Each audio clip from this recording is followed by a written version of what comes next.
এবার চোখ রাখতেই হচ্ছে মুর্শিদাবাদের ডোমকলের দিকে, কারণ সেখানে নার্সের মৃত্যু ঘিরে ব্যাপক চাঞ্চল্য। মুর্শিদাবাদের ডোমকল সুপার স্পেশালিটি হসপিটালের কর্মরত নার্সের মৃতদেহ উদ্ধার হলো ভাড়া বাড়ি থেকে। স্থানীয় সূত্রে জানা যায়, আজ সকালে তার ভাড়া বাড়ির দরজা ভেঙে তাকে উদ্ধার করে স্থানীয়রা তড়িঘড়ি নিয়ে আসেন ডোমকল সুপার স্পেশালিটি হসপিটালে। সেখানেই কর্মরত চিকিৎসক তাকে মৃত বলে ঘোষণা করে।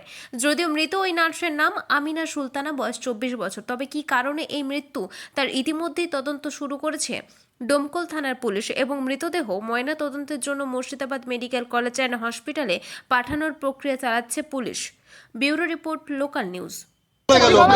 কিছু জানতে পারছি না, ফোন দিচ্ছি সকাল থেকে। আমাদের এক জায়গায় বিয়েতে নিমন্ত্রণ আছে, সকালে ওখানে অ্যাটেন্ড করবে।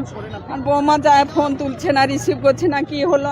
আমার নাতি এখানে আছে, ওকে বললাম দেখ তো বাবু কি হয়েছে। এসে তো এই সংবাদ।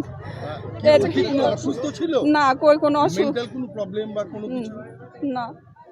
বিয়ে হয়েছিল কতদিন? এই ফেব্রুয়ারি 24 তারিখে 1 বছর পূর্ণ হবে।